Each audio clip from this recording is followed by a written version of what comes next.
Hi, everybody. My name is Mihiri Tillakaratne, and I'm an associate editor at Lions Roar. We are here today talking with Reverend Blayne Higa about how Asian American Buddhist communities can work together intergenerationally. So this conversation is part of a multi-part series that we're having as a part of our new project, Bodhi Leaves, the Asian American Buddhist Monthly, which launches May 1st, 2024. And we're here today with Reverend Blayne Higa, who is the resident minister of the Kona Hongwanji Buddhist Temple, which is a Shin Buddhist temple on the Big Island of Hawaii. Um, Thank you so much, Reverend Blayne, for being here. And thank you, Noel, um, Alumit, the other associate editor at Lions Roar, who is working on the Bodhi Leaves project. Appreciate you being here, Reverend Blayne. Thank you for having me. Um, so I guess my first question would be if you could tell us a little bit about your experiences with Buddhism growing up. Sure, yeah. You know, I grew up nominally Buddhist. I actually didn't grow up in the Jodo Shinshu tradition or the Shin Buddhist tradition. My family was a different denomination, a different sect of Buddhism. But then I, grew up going to memorial services and different types of services and funerals like that. And the occasional kind of Sunday services that the temples would offer. But wasn't super involved maybe until later on in my early 20s when I kind of really started exploring my spiritual life and what it meant to be a Buddhist. I kind of came to that question when I went to college on the continent, on the mainland, and in Oregon, and was asked, "So you're a Buddhist? What does that mean? What do you believe?" And I didn't really have a a coherent, intelligent answer to be able to respond. And so I began searching and seeking, and learning more about Buddhism. And I encountered Shin Buddhism through the writings of Dr. Alfred Bloom and Dr. Taitetsu Uno and some of the other great American Shin Buddhist scholars. And I was captured by this idea and this concept of boundless compassion, and I wanted to be able to kind of learn more about that. And so it wasn't until I moved home to Hawaii, and lived across the street from a temple, Jodo Shinshu Temple. And I just went across one Sunday and found a community, found a sangha that embraced me, and nurtured me and helped me to deepen my understanding, right, of the teachings. So that was kind of like my kind of a real quick kind of introduction to my introduction to Jodo Shinshu and to Buddhism. So I'm curious. I've always been curious. How is Buddhism in Hawaii versus Buddhism in the mainland? Is there, would you say there's a overwhelming support for Buddhism in Hawaii? It's sort of an accepted part of the culture in Hawaii. How is that? yeah, absolutely. So in Hawaii, I think according to the Pew research study of religions, in Hawaii, I think Buddhism was the third largest religious group in according to the Pew study, and because of you know the you know the influx of Asian immigrants, right, to Hawaii over the past generations. You know, the mixing of cultures and the acceptance of Buddhism is pretty yeah, pretty not it's nothing unusual, for people to be able to go to a bon dance from our community, just the wider community at night, and early on in the day had maybe gone to their church service, and so but our like just like our families, our Buddhism is part of the fabric here in Hawaii, right? Just like the immigrant stories, along with the mixing with the native population and the local culture. And so Buddhism really is part of the fabric of Hawaii. So here in the mainland, we sort of, at least the research we know, Buddhism started in, at least the first temple started in San Francisco in Hmm. 1870. And we're curious to know, from your end, even though you switched over to another branch of Buddhism, um, which seems to be a common practice, I understand, is that people will will grow up in one particular form of Buddhism, then switch over to another branch of Buddhism. I was curious, how did your family feel about you switching to another branch of Buddhism? Oh, no real you know, no real conflict. It was fine. I think it was just more like, oh, you really want to be a minister?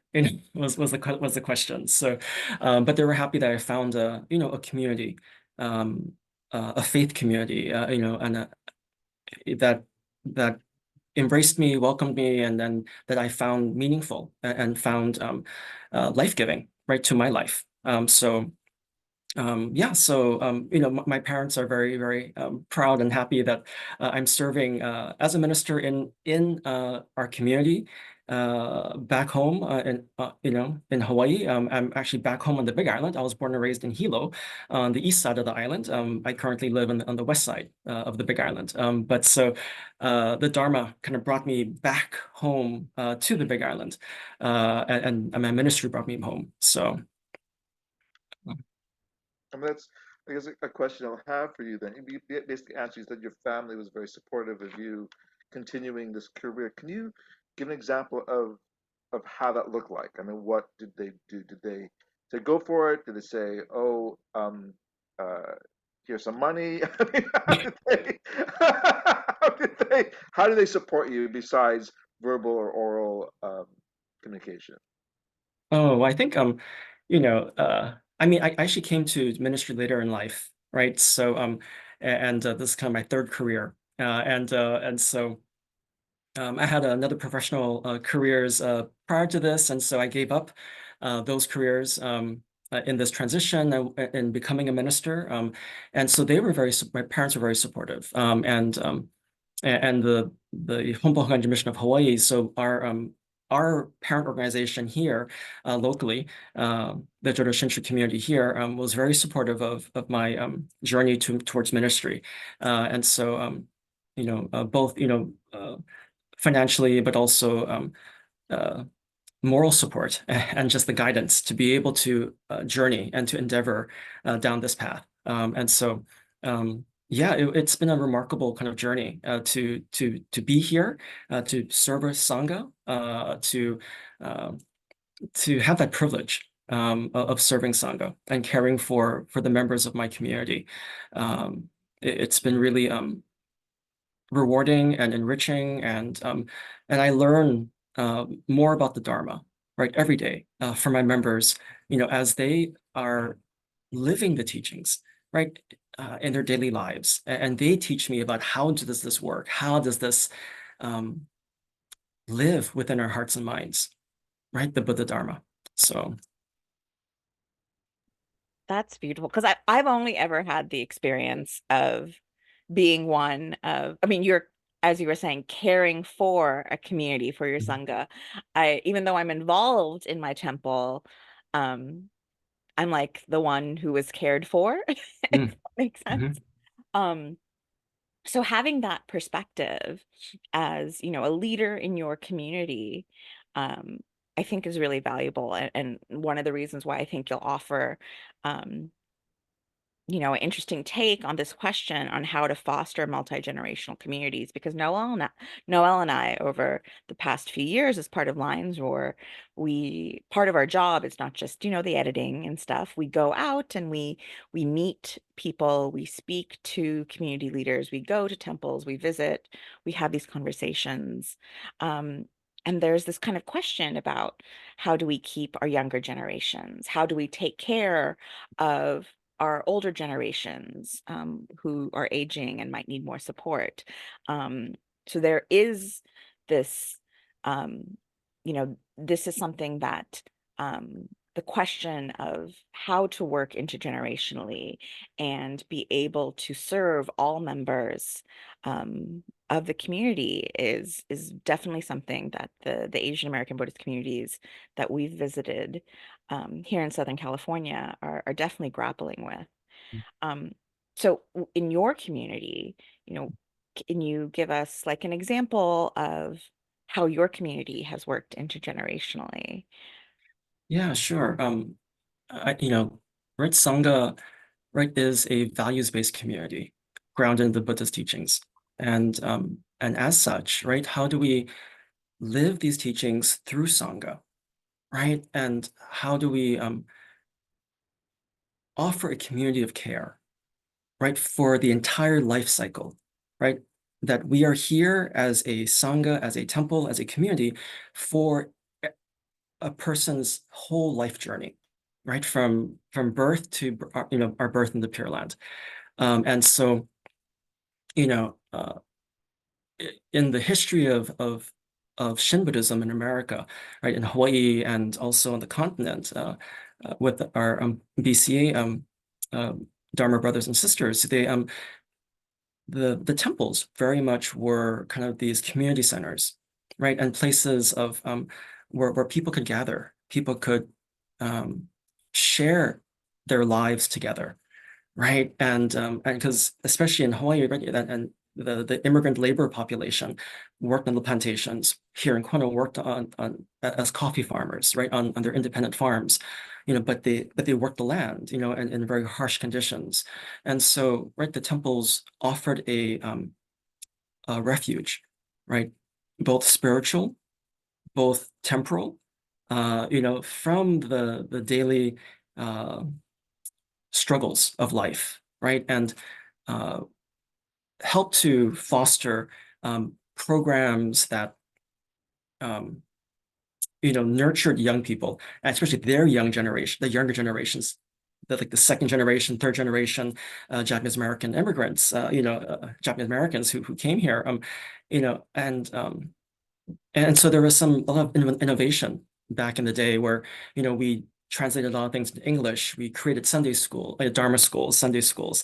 We have junior young Buddhist associations. We really created different avenues for people to be involved. We have, Buddhist women's organizations, um, different ways of connecting and of being in community with each other. And over time, right, those things have changed and grown and developed, or kind of redeveloped, right, over the years, right? I think we saw during the pandemic, right, how things quickly changed, and how we had to quickly pivot the way we shared the Dharma and the way we brought community together, since we couldn't be together. So we hopped on Zoom, we struggled, right, every week. How do we run a Zoom service? How do we have is our technology going to work today? Just like we saw earlier, as we were trying to set up for the IG Live.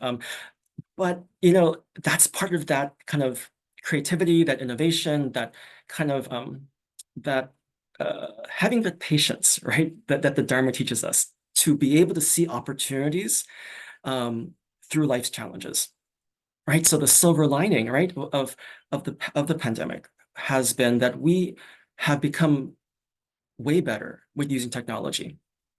In our services and the way we connect people and the way we share the Dharma, right? I think across platforms and across media.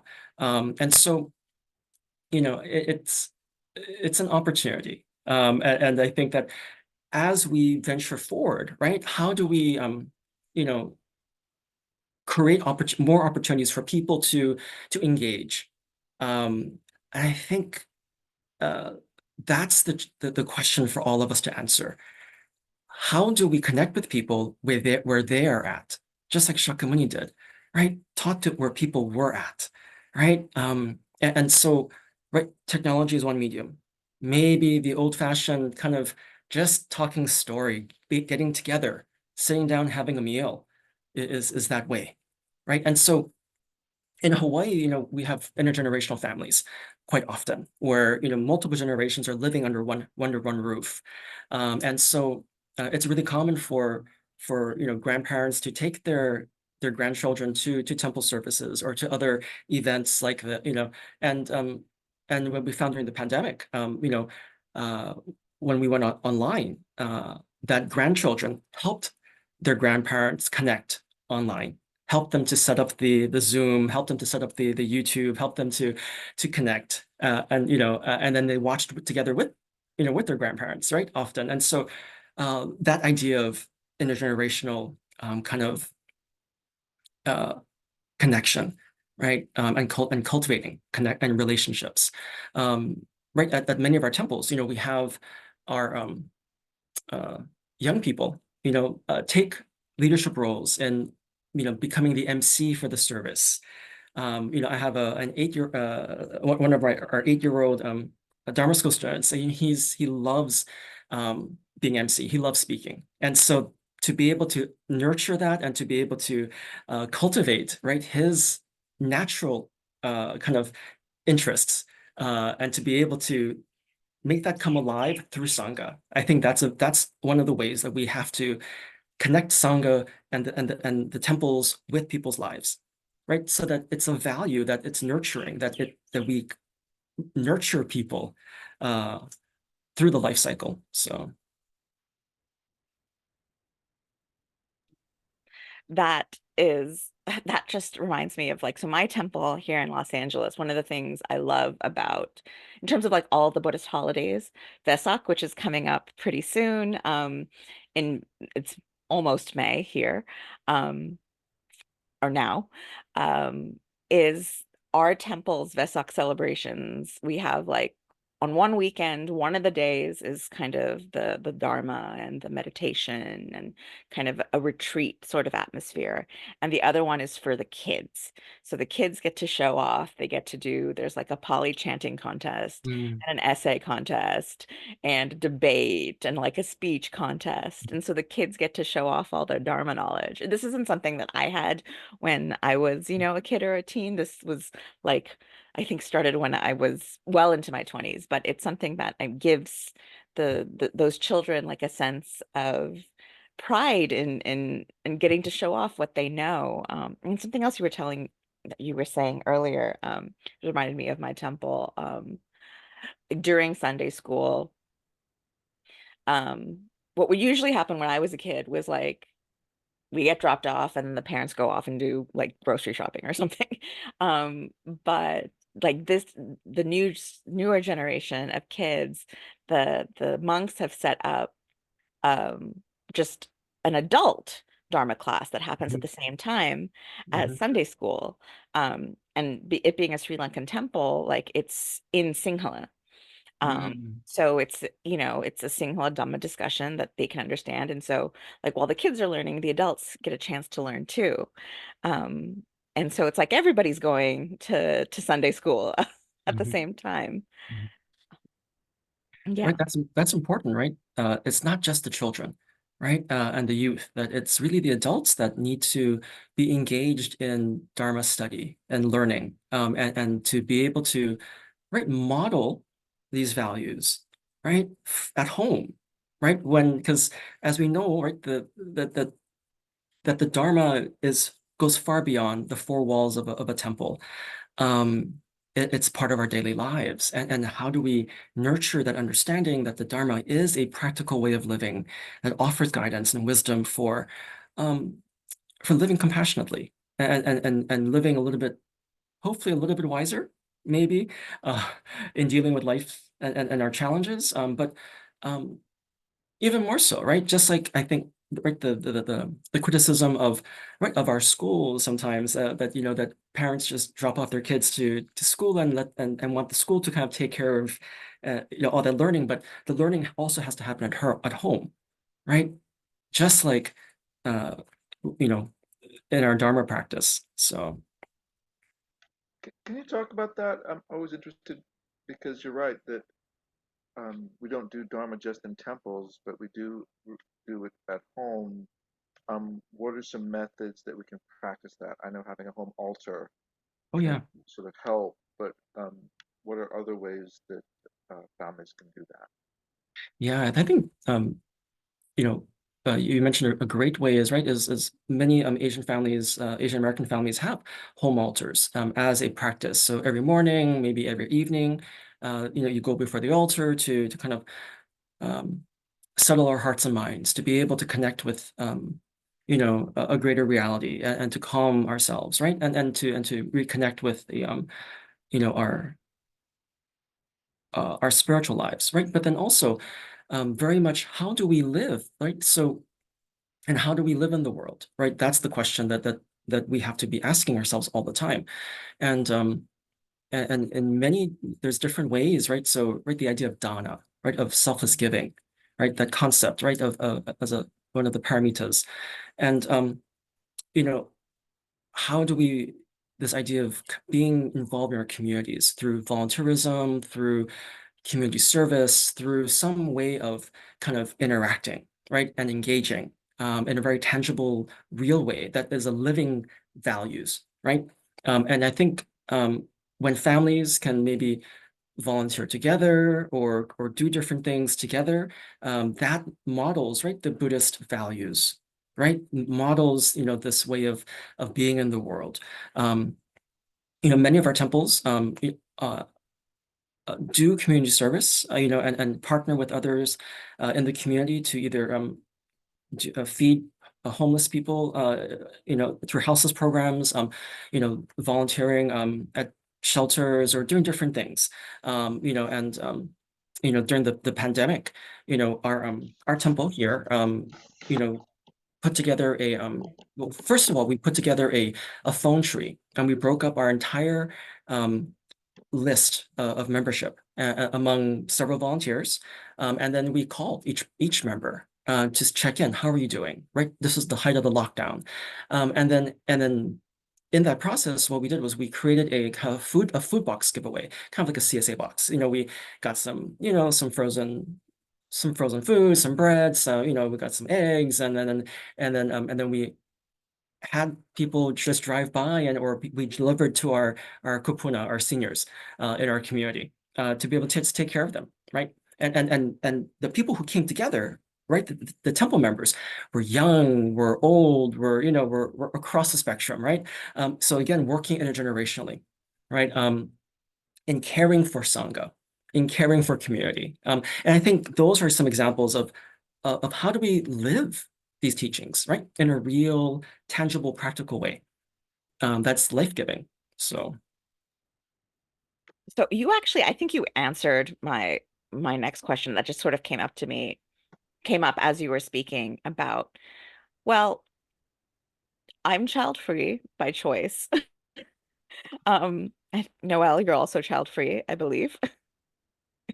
So what about what about people who don't have children? Because it seemed like, a lot of the intergenerational work you were talking about were about like parents and kids and that sort of thing. mm, Um, so how can, people who don't have children still stay involved and can still get involved in this intergenerational work? I think what you were saying about distributing those, the food to the mhm, seniors is definitely something that folks could do. But if you can, I mhm. mean, if you have any examples, um, Yeah, yeah. I think maybe that's a one example, right, of working intergenerationally. That you don't have to have children, that you don't have to be a senior necessarily. Wherever you are at, you can contribute, right? You can offer care and offer service, right? And how do we, care for each other, right? That's kind of the bottom line of being and living in community.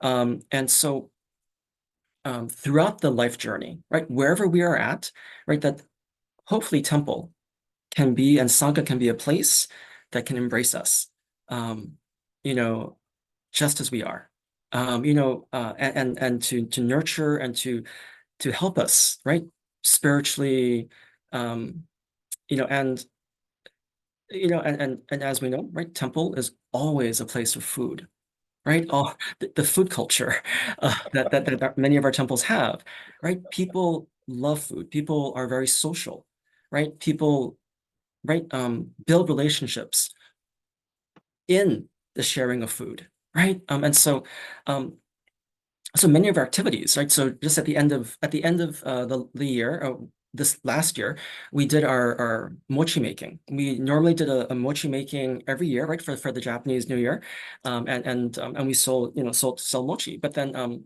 during the pandemic, we just didn't really do it, right? And so this is the first year kind of back, in action, and the people that came out, right, to volunteer, to make mochi, to pack, to, early in the morning, to late in the afternoon, was a cross section, right, of our Sangha, right? Young, middle-aged, old, like people were wanting to learn how to pass on these traditions, right? And that was a wonderful thing to see.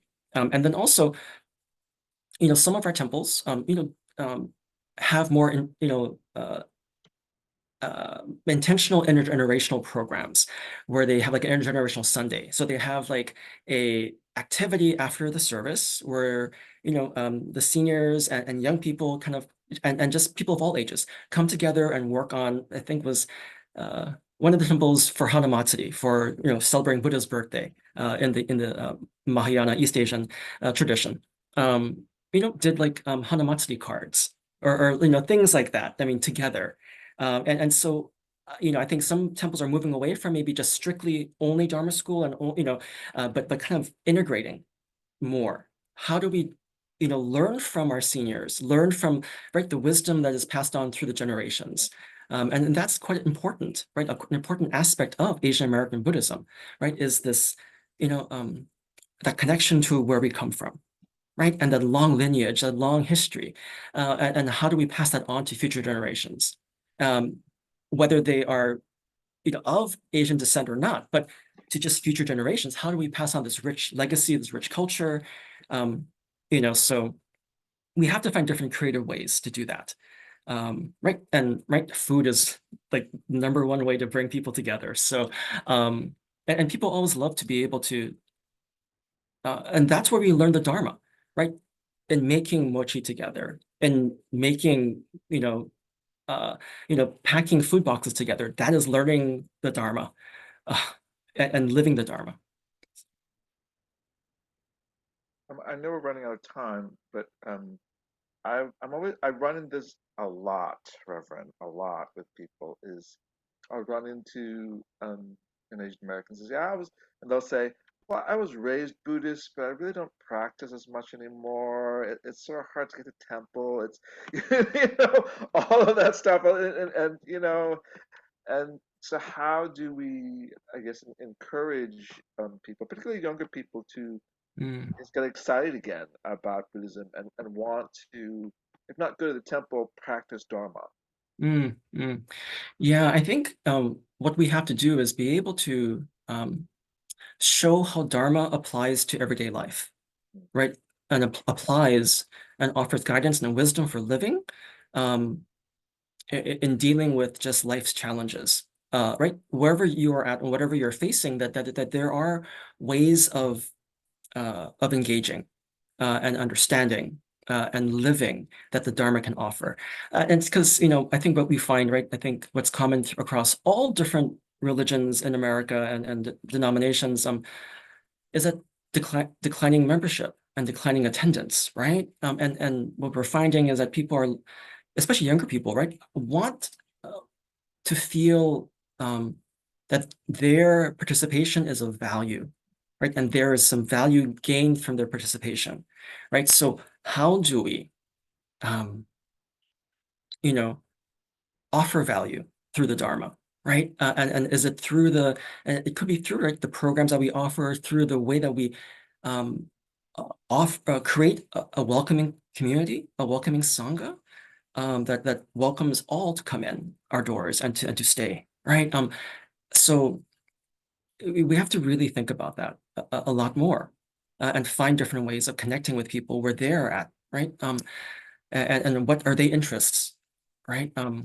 So I don't think there's a magic bullet to solve this issue, but I think what we have to do is bring the Dharma to people. And hopefully people are able to say, hey, there's something that resonates with me, that speaks to me of this ancient tradition, right? Of this living tradition, that offers a way of being in the world that is compassionate, that is loving and kind, and And I think that is what Buddhism can offer people, a way of viewing the world, right? That we can see the glass is half empty, or the glass is half full, or that there is just a glass, right? And that our perception of life matters, right? And I think the Dharma helps us to perceive life in a way that's optimistic and life-giving, and encourages us to live fully, to live well, um, you know, whatever time we have